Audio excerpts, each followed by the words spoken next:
오미크론 변이 확산세 신규 환자가 31일 만에 7,000명을 넘었습니다. 다음 주 오미크론이 우세종이 되고 하루 10,000명 확진이 현실화할 거란 전망이 나옵니다. 민주당 이재명 후보가 청년 소득과 병사 월급 등 2030을 겨냥한 8대 청년 공약을 발표했습니다. 국민의힘 윤석열 후보는 세종을 찾아 청와대 제2집무실 설치 등을 약속하며 충청 표심 잡기에 나섰습니다. 광주 신축 아파트 붕괴 사고 현장에서 타워 크레인을 해체하는 작업이 이틀째 이어졌습니다. 소방당국은 전문 구조 인력을 추가 동원해 본격 수색 작업에 나설 예정입니다. 미국의 긴축 정책 공포에 증시의 급락세가 이어지고 가상화폐는 2달 새 1,400조 원이 증발했습니다. 코로나 사태로 만들어진 거품이 터질 것이라는 경고가 나옵니다.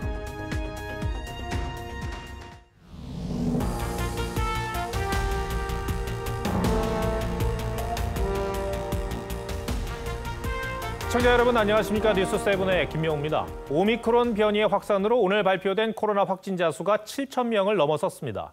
정부가 밝힌 오미크론 대응책의 전환 기준을 넘긴 겁니다. 이 같은 추세라면 오미크론이 확실한 우세종이 되면서 다음 주 중반 이후 폭발적으로 확진자가 늘어날 가능성이 커졌습니다. 중요한 건 이제부터겠죠. 정부의 대응이 그동안 오락가락한 측면이 있었는데 앞으로는 착오 없이 면밀한 대응책을 실행해야 한다는 지적입니다. 첫 소식은 정은혜 기자가 보도합니다. 최근 일주일간 국내 주한미군 확진자는 501명. 평택 부대를 중심으로 감염이 확산하면서 경기도 확진자는 나흘째 2,000명대고 전국적으로는 7,000명대로 올라섰습니다. 지난 17일만 해도 3,000명대였는데 닷새 만에 3,000명 넘게 급증한 겁니다. 지역사회에서 빠르게 퍼지고 있는 오미크론 변이 때문입니다. 실제로 지난해 말 1%대였던 국내 오미크론 검출률은 이번 주 47.1%까지 치솟았습니다. 다음 주에는 우세종화가 예상이 되고 있습니다. 아마도 80~90%까지는 전환될 것입니다. 정부는 하루 평균 확진자 7,000명이 나오면 오미크론 대응 단계로 전환할 계획인데 오는 26일쯤 도달할 것으로 보고 광주와 전남, 평택, 안성 등 4개 지역부터 새 방역 체계를 적용하기로 했습니다. 전국 확대 적용은 오미크론 확산세를 보고 결정할 방침입니다. 지금 주 단위로 30에서 40%씩 증가하고 있기 때문에 10,000명이 되면 그다음에 15,000명이 됐다가 다시 그다음엔 20,000명이 올라가는. 정부는 이번 설 연휴가 오미크론 대유행의 분수령이 될 것으로 보고 3차 접종을 당부했습니다. TV조선 정은혜입니다. 오미크론 확산 대비책 중 중요한 것이 먹는 치료제 처방일 것입니다. 정부가 지난주 화이자에 먹는 치료제 21,000명분을 들여왔는데 일주일 동안 투약한 환자는 까다로운 처방 기준 때문에 고작 100명 정도입니다. 이에 정부도 65세에서 60세 이상으로 대상을 확대했지만 전문가들은 더 늘려야 한다고 말하고 있습니다. 성민혁 기자가 보도합니다. 지난 19일 먹는 치료제 팍스로비드를 처방받은 60대 환자입니다. 이가 반응 순간이 진짜 쓴맛이 올라오고 복용하시는 동안은 그 증상이 계속 지속되시더라고요. 이 병원이 관리하는 재택치료자는 250여 명이지만 실제 처방은 7명에게만 이루어졌습니다. 투약 대상이 65살 이상 또는 면역 저하자로 한정돼 있는 데다 함께 먹으면 안 되는 약 성분이 28가지나 되기 때문입니다. 고지혈증으로 인해서 이제 스타틴 제제를 같이 복용하는 분이 계셨고 팍스로비드 복용하는 기간 동안에는 복용을 중지하시도록. 하루 1,000명까지 처방이 가능하다지만 일주일 동안 약을 받은 환자가 109명에 불과한 이유입니다. 정부는 고령층 환자가 줄었기 때문이라면서 투약 대상 연령을 65세에서 60세 이상으로 낮추기로 했습니다. 또 도입 물량과 유행 상황에 따라 단계적으로 투약 대상을 늘릴 계획입니다. 전문가들은 지금 당장 대상을 확대해야 한다고 지적합니다. 처음부터 12세로 했어야 되고 약을 잘 쓰면 게임 체인저가 될 수 있는데 정부가 너무 처음부터 보수적으로 한 게 지금 투약이 안 된 거예요. 정부는 요양병원과 시설에 있는 환자까지 처방하기로 했습니다. TV조선 성민혁입니다. 방역 당국을 상대로 제기됐던 방역 패스 취소 소송이 이제는 지자체로 번지는 양상입니다. 조두영 영남대 의대 교수 등 시민 300여 명은 대구시장을 상대로 방역 패스 취소 소송을 예고했는데 이후 경기와 부산, 제주로 소송을 이어갈 예정이라고 합니다. 장윤정 기자가 전해드리겠습니다. 학원과 스터디 카페, 상점과 마트 등에서 방역 패스 적용을 중단해달라는 두 소송의 결과는 달랐습니다. 학원과 스터디 카페에 대한 방역 패스 효력 정지는 전국에 모두 동일하게 적용됐지만 대형마트와 백화점, 12세부터 18세의 청소년 방역 패스는 서울시에서만 그 효력이 정지됐습니다. 보건복지부와 질병관리청은 행정소송 대상이 아니라고 보고 서울시장에 대한 집행정지 소송만 받아들였기 때문입니다. 이렇게 재판부마다 판단이 달라지자 앞서 관련 소송을 제기했던 조두영 교수와 시민 300여 명은 24일 대구시장을 상대로 지역 내 방역 패스 적용을 취소해달라는 소송을 제기할 예정입니다. 저희가 직접 각 지자체에 소송을 할 계획을 가지고 있습니다. 이들은 또 부산과 경기, 제주 등 전국 개별 지자체를 상대로 릴레이 소송도 계획하고 있습니다. 이와 함께 임산부와 백신 부작용자에 대한 방역 패스 철회 소송과 임산부의 백신 접종을 장려하는 보건당국에 대한 고발 조치도 검토 중입니다. TV조선 장윤정입니다. 대선 주자들 움직임 살펴보겠습니다. 더불어민주당 이재명 후보가 또다시 기본소득 카드를 꺼내들었습니다. 이번엔 지지율이 상대적으로 밀리는 20대를 향한 연간 100만 원, 월 8만 3천 원 정도의 청년 기본소득입니다. 당장 내년 시행을 예고했지만 7조 원에 달하는 재원 조달 방안은 설명하지 않았습니다. 고이동 기자가 보도합니다. 이재명 후보의 청년 공약 핵심은 기본소득입니다. 내년부터 만 19세부터 29세까지 연간 100만 원, 월 8만 3천 원을 지급한다는 구상입니다. 다만 올해 본 예산의 약 1.2%에 해당하는 막대한 재원이 필요한데 약 700만 명 정도에서 여기 한 7조 원 정도로 예상이 되고 조달 방안에 대한 설명은 없었습니다. 이 후보는 청년 표심을 겨냥한 행보를 이어가고 있지만 지지율은 고전을 면치 못하고 있습니다. 최근 조사에서 이 후보의 20대 지지율은 22%로 이준석 대표를 포용한 뒤 2주 만에 10%에서 30%로 급등한 윤석열 후보에게 밀리고 있습니다. 이 후보는 병사 월급 200만 원 공약을 강조하는 과정에 최저임금에 대한 구상도 드러냈습니다. 최저임금 수준이 2027년 저희가 200만 원 목표인데 결국 최저임금 정도가 되지 않을까 보여지고요. 현재 최저임금이 월 191만 4천 원 선인데 최저임금을 급격히 올린 문재인 정부와 달리 임기 말까지 월 8만 5천 원 정도만 인상하겠다는 겁니다. 서울 잠실에서 시민들을 상대로 즉석 연설에 나선 이 후보는 윤석열 후보의 당선이 두렵다고 주장했습니다. 제가 지면 없는 죄 만들어서 감옥 갈 것 같습니다, 여러분. 검찰 공화국이 열립니다, 여러분. TV조선 고이동입니다. 국민의힘 윤석열 후보는 네 번째 충청 지역 방문을 마무리하며 지역 발전 공약을 쏟아냈습니다. 세종시에 제2집무실을 설치해 실질적인 행정 수도로 만들겠다고 약속하는 등 장밋빛 청사진을 제시했습니다. 하지만 이재명 후보와 마찬가지로 사업비 조달 내용은 없었습니다. 박성재 기자가 동행했습니다. 윤석열 후보는 대선 100일 전인 지난해 11월에 찾았던 세종시를 다시 방문해 행정 수도 완성을 강조했습니다.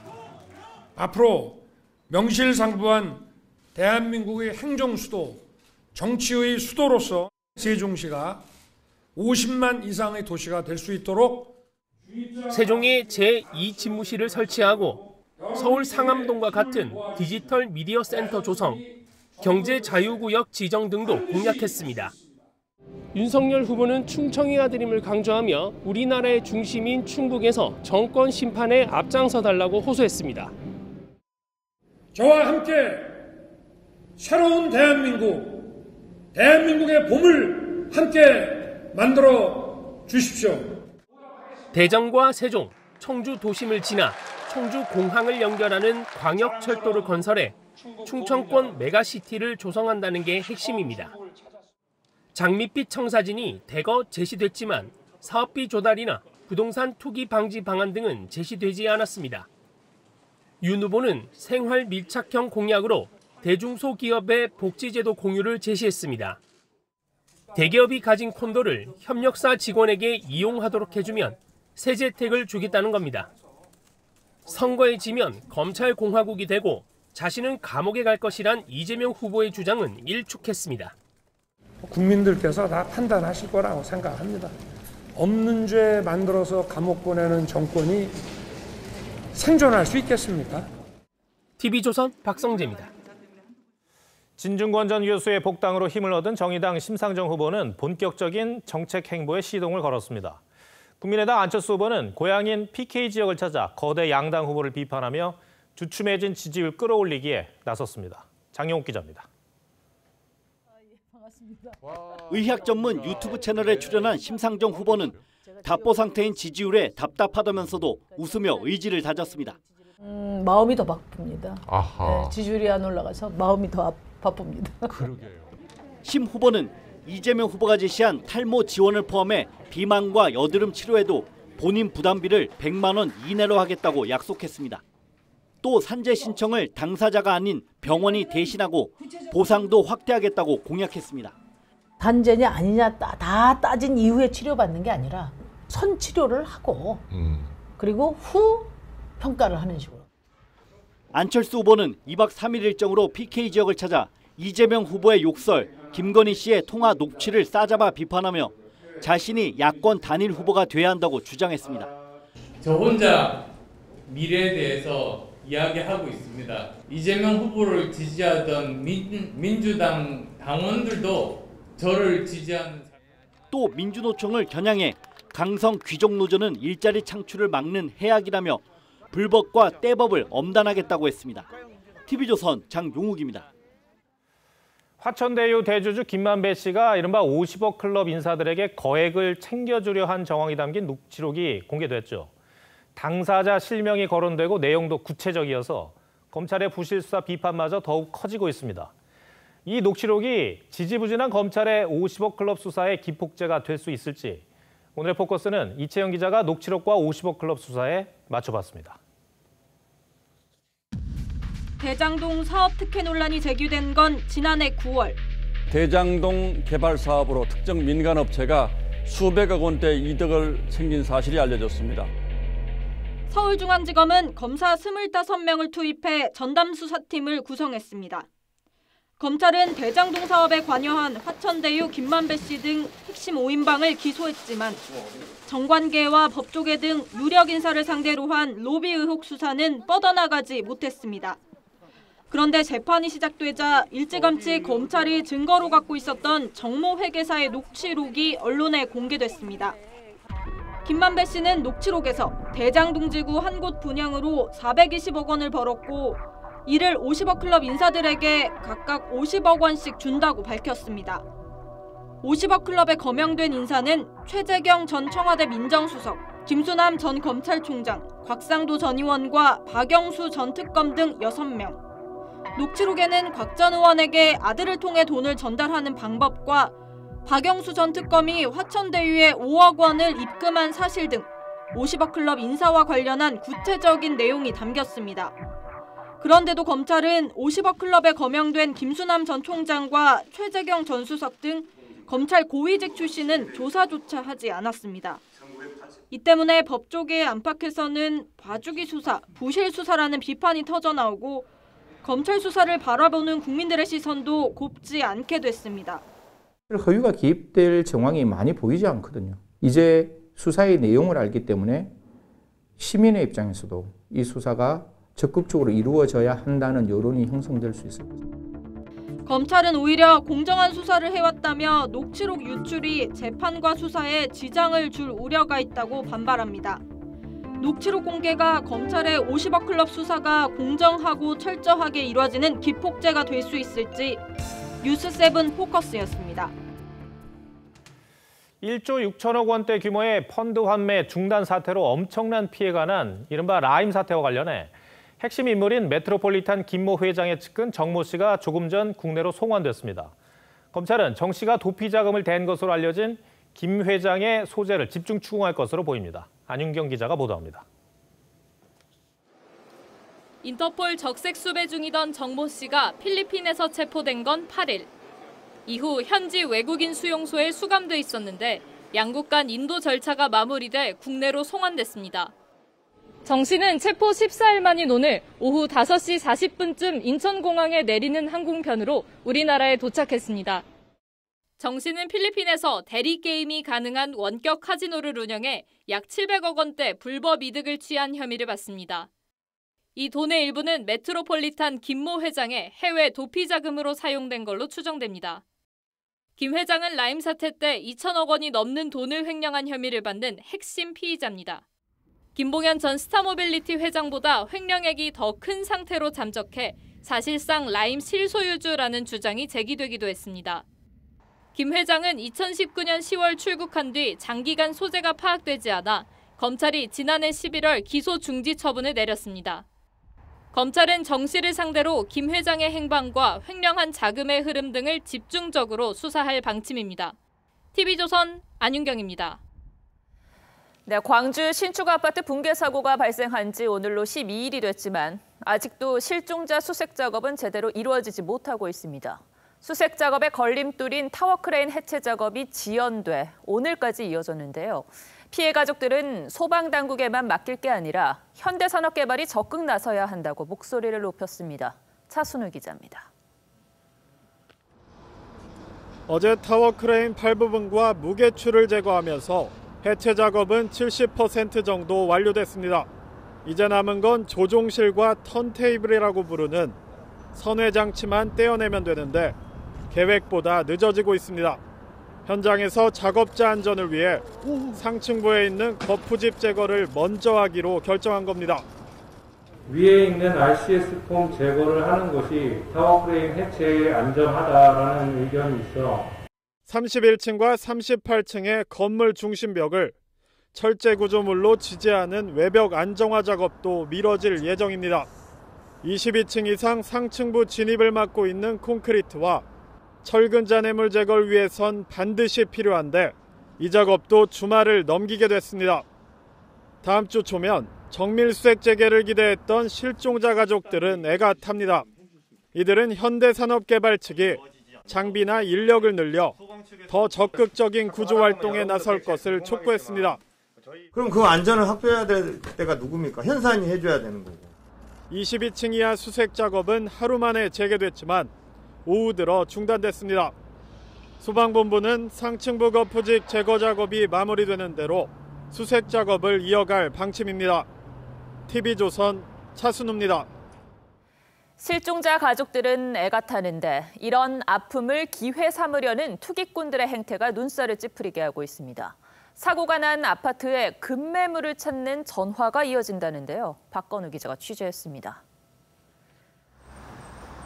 광주 아파트 붕괴 사고 현장 인근의 부동산입니다. 최근 들어 사고 아파트에 대한 문의 전화가 부쩍 늘었습니다. 그냥 급매물이 있으시냐고 물어보더라고요. 수사 목적으로 사시나 봐요. 올 11월 입주 예정이었던 해당 아파트는 사고 발생 전 3, 4억 원의 웃돈이 붙기도 했습니다. 하지만 사고 발생 이후 매매가 이뤄진 건 아직까지 없습니다. 붕괴 사고 이틀 뒤 광주시가 철거 후 전면 재시공 방안을 검토하자 급매물을 찾는 문의가 이어지고 있습니다. 사고 수습 이후 가격 상승을 노린 투기꾼들이 벌써부터 움직이고 있는 겁니다.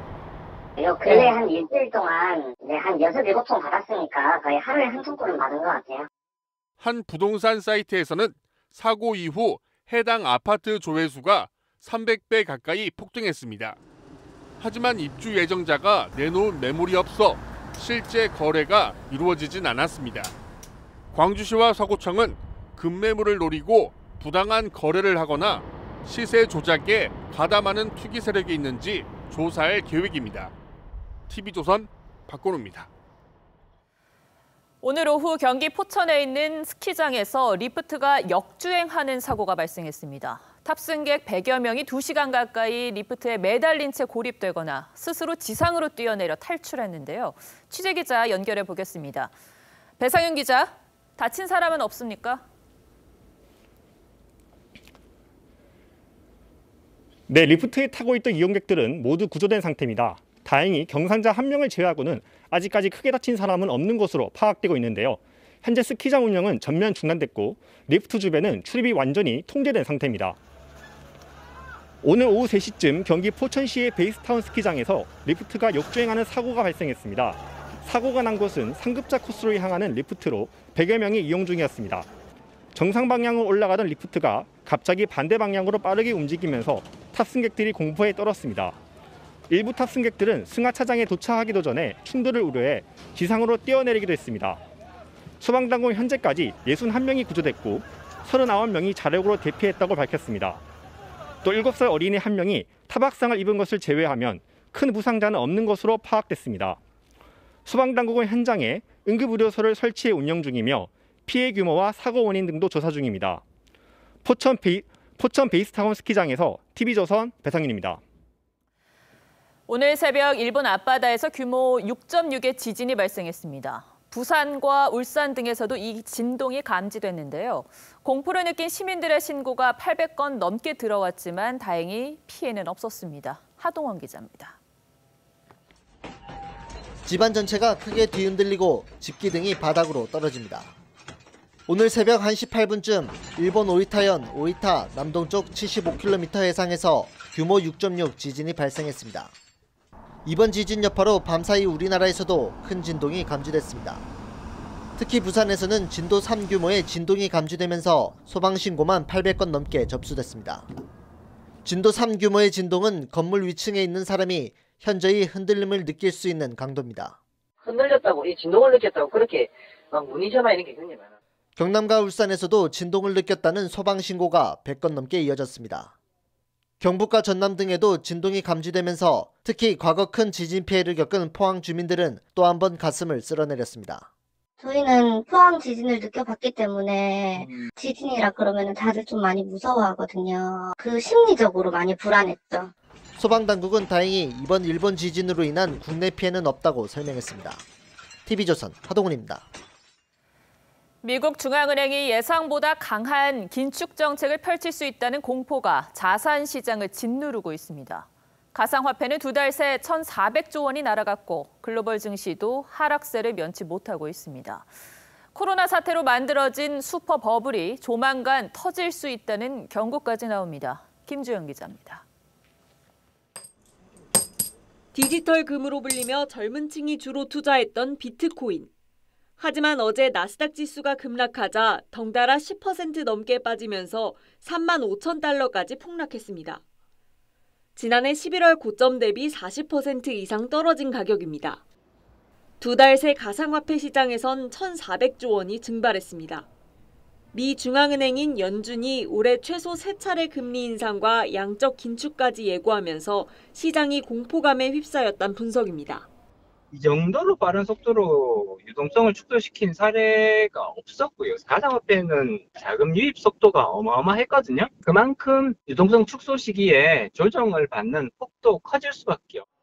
글로벌 증시도 미국을 비롯해 일본, 유럽, 우리 코스피 지수까지 일제히 급락세를 면치 못하고 있습니다. 연초에 주가가 뛰는 1월 효과는 찾아볼 수 없습니다. 특히 나스닥 지수는 2008년 금융위기 이후 최악을 맞고 있다는 평가까지 나옵니다. 일부에선 현재의 자산시장을 슈퍼버블로 진단하면서 미 증시가 반토막 날 가능성이 있다고 경고하고 있습니다. 미 연준의 금리 인상 시점이 명확해지는 시점까지는 자산시장 불안이 계속될 거란 전망이 나옵니다. TV조선 김주영입니다.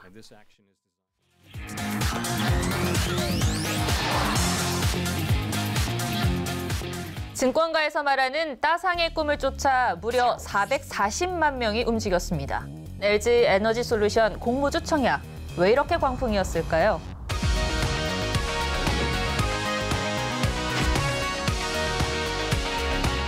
따상 거 더 갈 것 같아요. 따상 갖고 한 달 월급이 한 달 월급. 네, 김혜나 기자. LG 에너지솔루션 공모주 청약 인기가 엄청났어요. 네, 국내 증시 역사상 최대 규모의 IPO였던 만큼 80조 원이 몰렸던 SKIET를 뛰어넘었습니다. 한 주라도 받기 위해서 사람들이 몰린 건데 그만큼 수익률이 좋다는 얘기인가요? 네, LG 엔솔은 세계 배터리 제조업체 중에 2위인데요. 전기차 시장이 많이 확대가 되면서 성장 가능성을 본 분들이 굉장히 많았던 것 같습니다. 코로나 사태에 맞물려서 투자를 통해 얻는 소득이 훨씬 더 높다라는 것을 경험한 분들이 많다 보니까 투자에 대한 관심이 전반적으로 높아지기도 했고요. 네, 작년에 공모주 투자 경험을 학습한 분들이 따상 가능성을 좀 기대하고 이제 한 주라도 받으면 소고기 값은 벌겠다라고 생각하는 분들이 예. 많이 이걸 노리고 이제 투자를 하셨던 것 같습니다. 따상이라 하면 이제 공모가의 2배가 되고 또 30%의 이 상한가를 친다 이런 이야기죠. 그 LG 엔솔이 만약에 따상에 간다 그렇다면 이제 공모가가 30만 원이잖아요. 네. 그러면 그것의 2배인 60만 원으로 시초가가 형성이 되게 되고 여기서 다시 30%가 오르는 상한가까지 되면 78만 원까지 주가가 뛰게 됩니다. 딱 한 주만 받더라도 48만 원은 하루아침에 번다 이렇게 되는 거예요. 김 기자가 청약이 시작되고 그 증권사에도 직접 가봤잖아요. 사람들이랑 좀 이야기를 나눠봤어요. 당일에 청약하려는 분들을 만나서 얘기를 들어봤는데요. 최소 증거금이 150만 원인데 이것보다 훨씬 큰 액수를 넣어두려는 분도 많았고요. 빚을 좀 내더라도 이거를 넣어서 수익을 보겠다는 분들도 많았습니다. 마이너스 카드로는 뭐 다 집어넣지. 대출을 크게 신경 쓰지 않는군요. 청약 이후 나흘 안에 환불을 받을 수 있어서 나중에 수익을 크게 내면 이거를 메꿀 수 있다라는 심리가 작용했던 것 같습니다. 청약을 신청한다고 해서 다 받을 수 있는 건 아니지 않습니까? 저도 취재차 신청을 해봤는데요. 아, 그래요? 네. 몇 주 받았습니까? 저는 한 주 받았습니다. 예. 생각보다 경쟁률이 많이 높아지면서 한 주도 받지 못하는 분들도 속출했습니다. 기업 공개가 곧 따상이다 이런 시각도 생긴 것 같아요. 이런 장밋빛 전망 괜찮겠습니까? 사실 지금까지 대여급 IPO가 모두 따상에 성공한 것은 아닙니다. 또 초반 흥행세에 비해서 이후 성적이 좋지 않은 경우가 많았는데요. 카카오뱅크는 지난해 고점 대비 50% 넘게 떨어졌고 대여급 공모주 중에 하나였던 크래프톤은 이제 작년 8월 상장 당일에 오히려 시초가가 공모가보다 떨어지는 굴욕을 겪기도 했습니다. 전문가들도 공모주 불패 신화는 믿지 말고 신중하게 투자해야 한다고 조언을 했습니다. 사실 이 공모주 청약이 주식시장에 대한 관심을 좀 끌어올리는 그런 역할도 하긴 했었지만 또 일부 주주들은 또 손해를 보고 있다고 하더라고요. 원래 LG 엔솔은 모회사 그 LG 화학에서 물적 분할을 통해서 지난해 12월에 새로운 자회사로 분리가 된 곳입니다. 그 모회사의 어떤 성장 가능성을 믿고 투자를 했던 소액 주주들은 피해를 볼 수밖에 없습니다. 실제로 LG 화학 주가는 지난 4월에 96만 5천 원까지 올랐는데요. 이후에 하락세가 지속되면서 30% 가까이 떨어진 상태입니다. 투자자 보호책을 따로 마련할 필요도 있어 보입니다. 자, 그럼 마지막으로 LG 에너지 솔루션의 이 청약 신기록 한 줄 톡으로 정리를 해보겠습니다. 네, 저는 소고기 게임이라고 하겠습니다. 오징어 게임에 빗댄 겁니까? 네, 맞습니다. 사실 한 주라도 더 많이 받을 수 있을까를 고민하는 분들이 청약 막판에 굉장히 눈치 게임이 벌어질 정도로 굉장히 인기가 높았던 건데 이제 한 주라도 더 받아서 소고기 먹자라고 생각한 분들이 많으셨던 것 같습니다. 오는 27일에 상장한 이후의 결과를 지켜봐야 할 것 같습니다.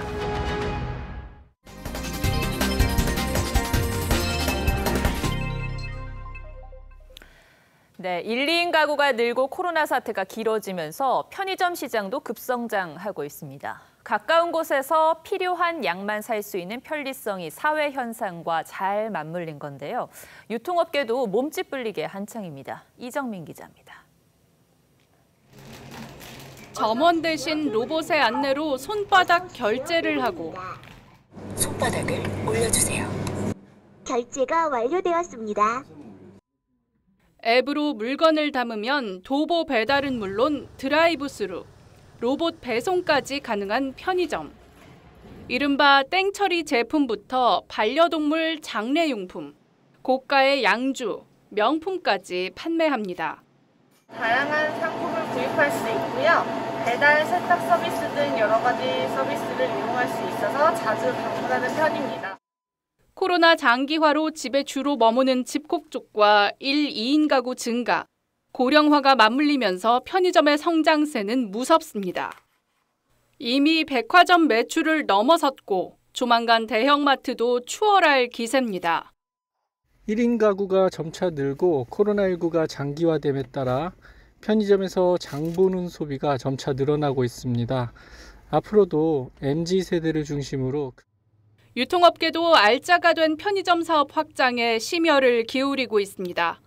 이미 세븐일레븐을 보유하고 있는 롯데그룹은 한국 미니스톱을 인수해 1, 2위인 GS25 CU와의 격차를 좁혔고 롯데는 편의점 중심으로 근거리 상권을 겨냥한 퀵커머스 경쟁이 치열해진 유통시장에서 고객과의 최접점 거점을 확대하기 위해 GS25와 CU는 각종 이색 서비스 출시에 역대 최대 규모 상생안으로 가맹점 확보에 열을 올리고 있습니다. 유통업계의 치열한 각축전 속에서 편의점이 소비 거점으로 떠올랐습니다. TV조선 이정민입니다.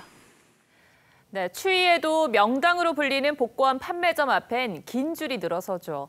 로또 판매액은 꾸준히 늘어서 지난해에는 역대 최다를 기록했는데요. 특히 올해는 로또 복권 20주년에다 다음 주에는 1000회를 앞두고 있어서 신년 대박을 바라는 사람들이 더 몰리고 있습니다. 노도일 기자가 판매점을 둘러보면서 당첨되면 하고 싶은 일들을 물어봤습니다. 서울 노원구의 한 복권 판매점. 인도 한복판에 복권을 사려는 대기줄이 길게 나 있습니다. 이렇게 가게 입구부터 늘어선 줄을 계속 따라가 봤더니 100m 넘게 걸어야 줄 맨 끝에 도착할 수 있었습니다. 얼마나 기다리셨어요? 거의 한 40분 되죠. 올해로 20주년을 맞은 로또 복권은 오늘 999회 추첨일로 다음 주 1000회를 앞두고 있습니다. 1000회라고 해서 부산에서 서울까지 왔어요. 기대를 하고. 1등에 당첨되면 하고 싶은 일도 제각각. 우선 집부터 사야죠. 집이 없을 때.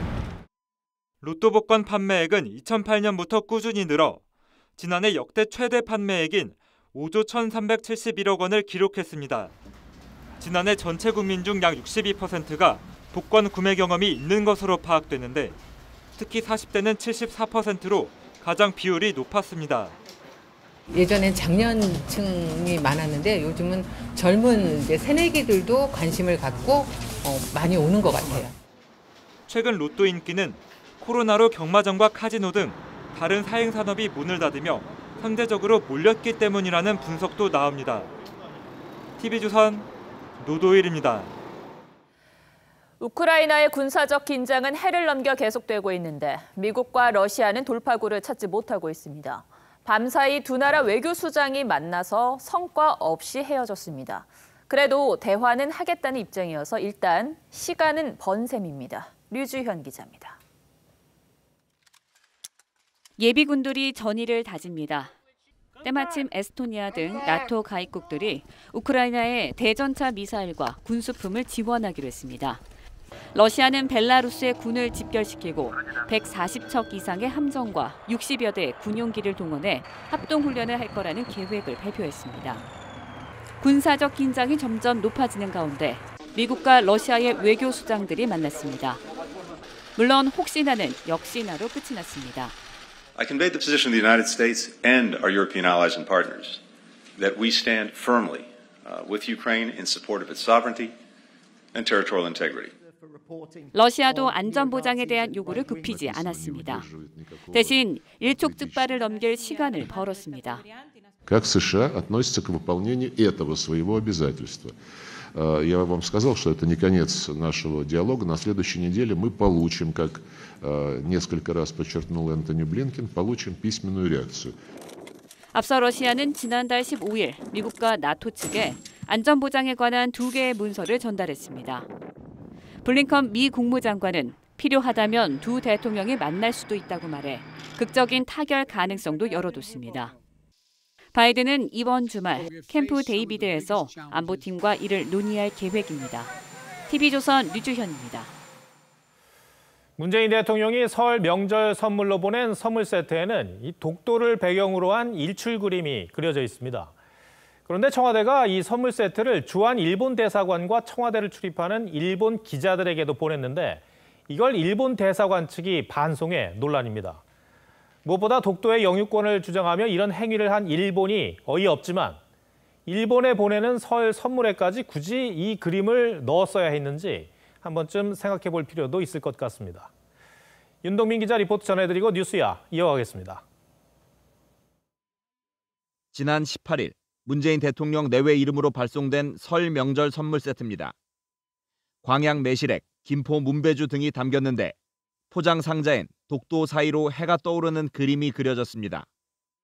이 선물은 주한 일본 대사관에도 전달됐는데 아이보시 고이치 대사가 수령을 거부하고 반송한 것으로 드러났습니다. 일본 대사관은 독도는 역사적 사실과 국제법상으로 일본의 고유 영토라며 우리 정부에 항의까지 했습니다. 청와대를 출입하는 일본 언론 기자들도 받은 선물을 돌려보내고 있습니다. 앞서 지난 17일 하야시 요시마사 일본 외무상도 국회 외교연설에서 같은 억지 주장을 반복했습니다. 일본 정부의 주장도 황당하지만 굳이 친교를 위한 명절 선물에 갈등의 빌미를 줄 필요가 있었냐는 지적도 나옵니다. 지난 2012년 이명박 전 대통령이 임기 말 독도를 방문했을 당시 민주통합당은 감정적 외교는 안 된다고 비판한 바 있습니다.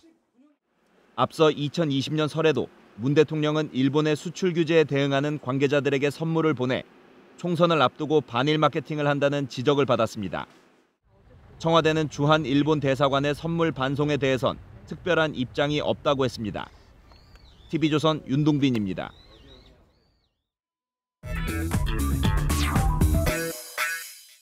뉴스야 시작합니다. 정치부 홍현주 기자 나와 있습니다. 첫 번째 물음표 볼까요? 예, 첫 번째 물음표는 안철수, 홍준표 없이도 될까?입니다. 네, 윤석열 후보의 지지율이 오르면서 안철수 후보와의 단일화 논의가 다소 이제 수그러드는 느낌인데, 근데 사자 구도로 가도 이길 수 있다, 뭐 그런 얘기입니까? 예, 그렇습니다. 다자구도 필승론을 주장해온 김종인 전 위원장과 조금 전 통화를 해봤습니다. 단일화 없이도 이길 수 있다는 자신을 가져야 한다 하면서 지지율이 오른 윤 후보가 구차하게 이 사람 저 사람을 찾아다닐 필요가 없다 이렇게 이야기를 했습니다. 어제 라디오 인터뷰에서도 단일화 없이 원팀 생각 없이도 가능하다고 믿어야 한다고 강조한 바 있습니다. 네.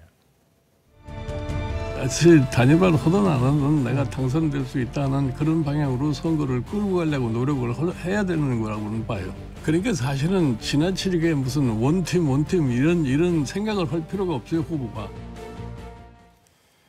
저에게는 제1야당 후보만으로도 승리할 수 있다는 그런 의지가 중요하다는 뜻으로 들리네요. 그렇습니다. 지난해 4월 치러졌던 서울시장 선거 상황 기억하실 텐데 좀 대입을 해보겠습니다. 선거를 50여일 앞두고 정부 여당 심판을 위해 야당 후보가 당선돼야 한다는 여론이 여당 후보가 당선돼야 한다는 여론보다 더 높게 나타난 조사가 많았습니다. 하지만 후보 적합도 조사에서 안 후보가 제1야당 후보들에 비해 더 높았기 때문에 안 후보 쪽으로 지지세가 더 쏠리기도 했습니다. 김 전 위원장이 3자 구도로도 이길 수 있다고 이야기하면서 분위기를 주도했고, 이어진 가상대결 여론조사에서 이렇게 오 후보가 안 후보에 비해 박영선 후보를 더 큰 폭으로 이기는 결과가 나오면서 다시 분위기가 제1야당 쪽으로 기울게 됐습니다. 결과는 아시다시피 오세훈 후보의 승리였죠. 근데 그거는 서울시장 선거였고, 이번 대선의 상황을 대입을 해보면 어떻습니까? 예, 최근 조사에서도 정권 교체 여론이 높다는 공통점이 있습니다. 하지만 선대위 내홍 등을 겪으며 윤석열 후보에게서 빠진 지지율이 안철수 후보의 지지율 상승으로 이동했는데요. 최근 안 후보 지지율은 9%대에서 최고 17%입니다. 김 전 위원장은 TV조선과 통화에서 안 후보 지지율이 20% 가까이 가면 단일화 이야기가 많이 나오겠지만 그 전에는 윤 후보를 통한 정권 교체가 가능하다는 확신을 심어줘야 한다는 취지로 이야기를 했습니다. 네. 홍준표 의원 문제는 어떨까요? 예, 김 전 위원장은 처음부터 원팀을 했어야지 지금 들어온다고 도움이 되지 않는다 이렇게 잘라 말했습니다. 이번 원팀 결렬 선언으로 2030 남성이 주축인 온라인 커뮤니티에서는 홍 의원의 청년의 꿈 탈퇴 인증이 이어지고 있습니다. 네.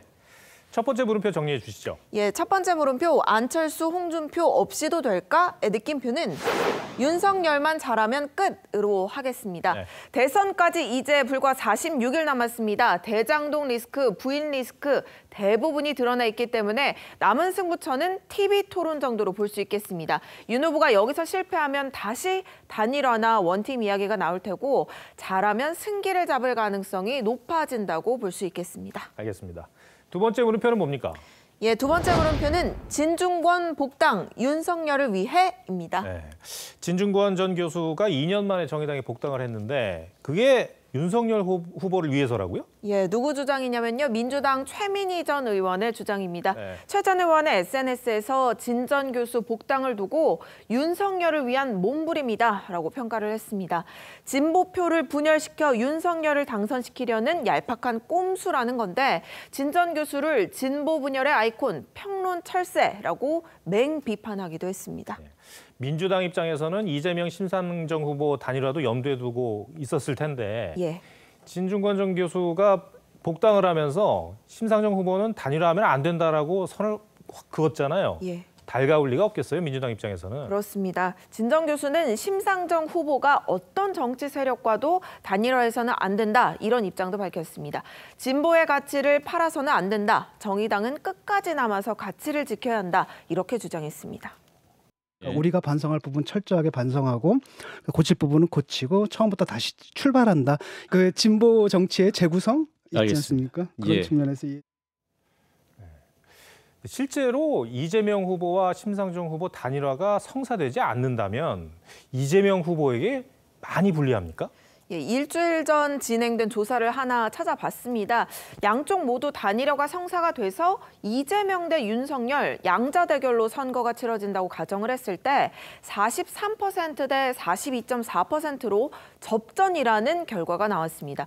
그런데 이 다자 대결로 보면 심상정 후보 지지자 가운데 절반에 가까운 44.6%가 이 후보를 지지했고 나머지 절반가량은 지지 후보가 없다면서 선택을 포기해버렸습니다.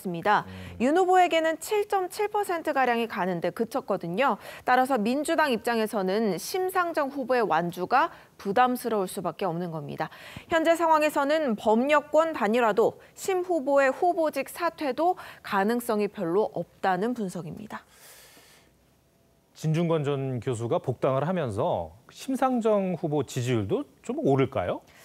예, 그거를 두고 심 후보가 과거 민주당과 야합을 했던 것, 그리고 조국 전 장관 임명을 수용했던 과거사에 대해 사과하면서 다시 뛸 수 있는 발판을 마련했다는 평가가 많습니다. 네. 이 정의당 게시판에도 심 후보 복귀 일성을 긍정적으로 평가하는 글들이 많은데요. 여기에 핵심 전력이었던 진 전 교수까지 복귀를 하면서 전열을 가다듬은 측면이 있습니다. 이에 대한 평가는 다음 주 후반쯤 나오는 여론조사 결과에서 확인해 볼 수 있을 것 같습니다. 지켜봐야겠네요. 두 번째 물음표도 정리해 주시죠. 예, 두 번째 물음표 진중권 복당, 윤을 위해 느낌표는 냉정한, 너무도 냉정한 정치로 하겠습니다. 네. 20대 국회에서 민주당은 입법 독주를 위해 정의당에게 다양한 구애를 했었습니다. 하지만 21대 국회에서 거대 의석을 손에 쥔 뒤에는 시쳇말로 눈길 한번 주지 않았습니다. 이번 대선에서는 정의당이 민주당에게 또 눈길을 안 주는 상황인데 늘 그래왔지만 정치라는 게 참 냉정한 듯합니다. 네, 알겠습니다. 홍현주 기자, 오늘 설명 잘 들었습니다. 네.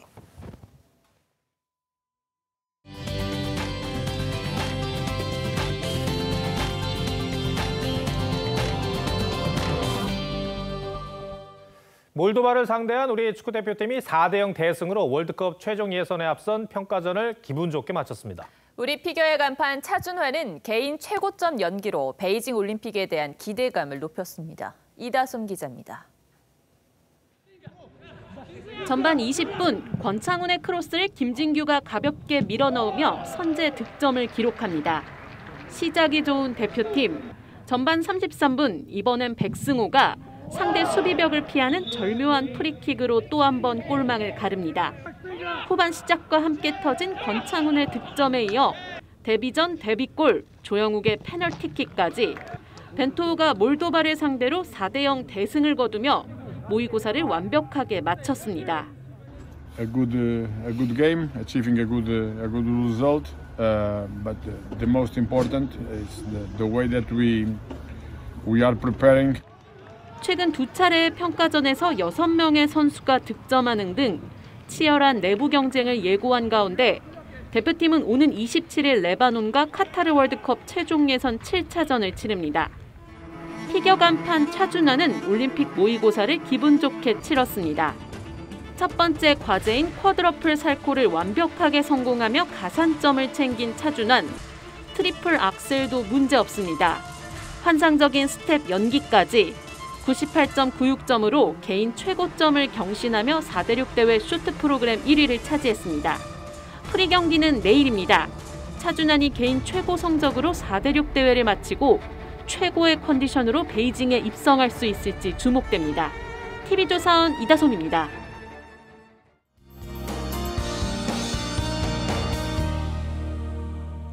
네, 현재 경기 남부와 영서 남부, 충청과 호남, 제주에 빗방울이 떨어지거나 눈발이 날리고 있습니다. 내일 아침까지 이어질 것으로 보이는데요. 여기에 밤사이 기온이 영하로 떨어지면서 도로에 살얼음이 발생할 가능성이 높으니까요. 교통 안전에 각별히 주의하시는 것이 좋겠습니다.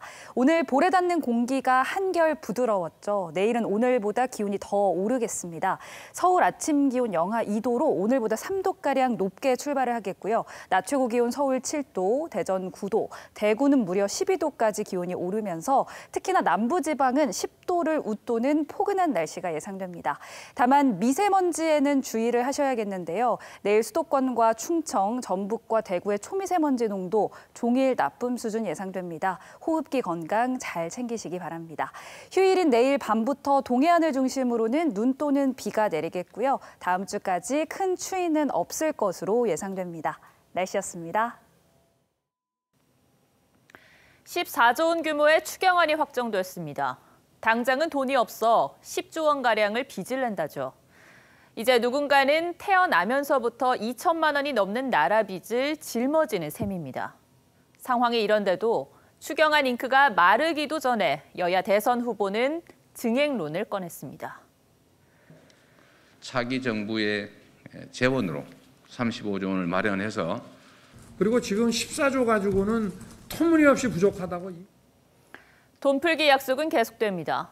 청년 기본소득에 병사 월급, 임대료 나눔제 등 누구의 공약인지 헷갈릴 만큼 여야 가릴 것이 없지요. 돈이 풀리면 물가를 자극하고 금리까지 밀어올려 결국 또 서민 등골만 휘게 됩니다. 경제 상황과 미래 세대에 대한 고민은 당장 눈앞에 있는 표에 묻혀버린 듯합니다. 오늘도 시청해주셔서 고맙습니다.